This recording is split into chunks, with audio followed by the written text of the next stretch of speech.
My daughter-in-law smiled as she tossed my hand-knitted baby blanket into the trash. She said they only use designer things in their family. I quietly took the blanket home, but hours later, my phone rang, and my son's trembling voice asked a question that made my heart stop. What was folded inside that blanket? The room fell silent for a moment after my daughter-in-law, Vanessa, dropped my hand-knitted baby blanket into a trash bin beside the gift table. A few guests exchanged uncomfortable glances, but nobody said anything. Vanessa simply laughed and brushed a strand of hair behind her ear before saying that they only used designer baby products. I stood there holding my purse, trying not to cry.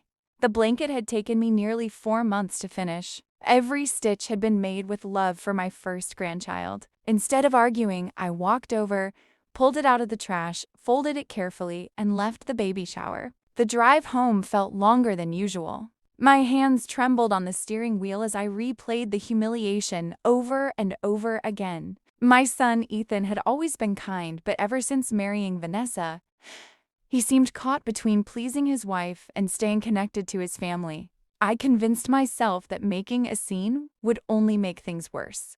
When I got home, I placed the blanket on my dining table and stared at it for a long time. Then I noticed a corner that seemed slightly thicker than the rest.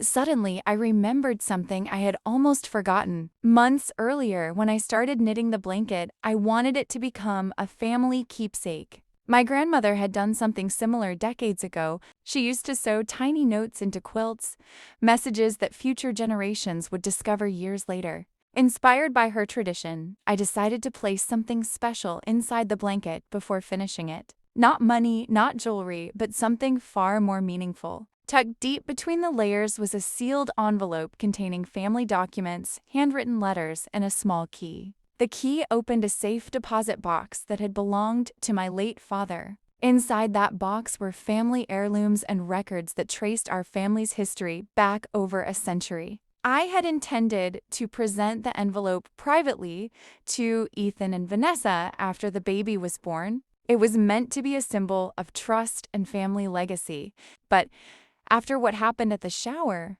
I no longer felt certain they would appreciate it. As I sat staring at the blanket, my phone buzzed repeatedly. Messages from relatives poured in. Several guests had been shocked by Vanessa's behavior. The one even sent me a video showing the exact moment she tossed the blanket away. I ignored the messages and made myself a cup of tea.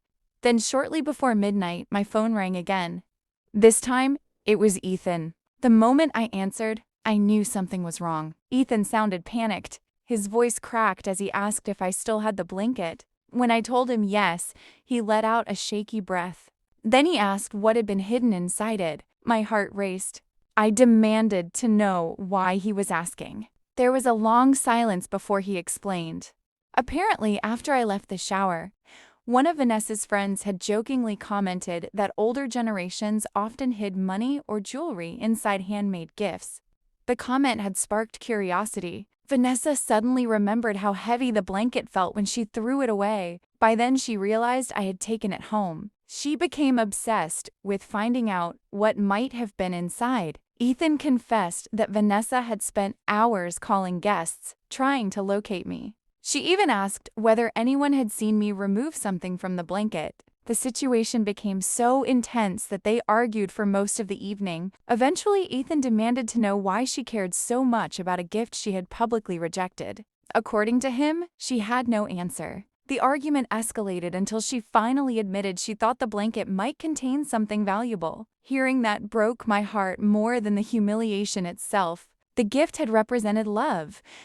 Yet the only thing that suddenly interested her was the possibility of hidden wealth.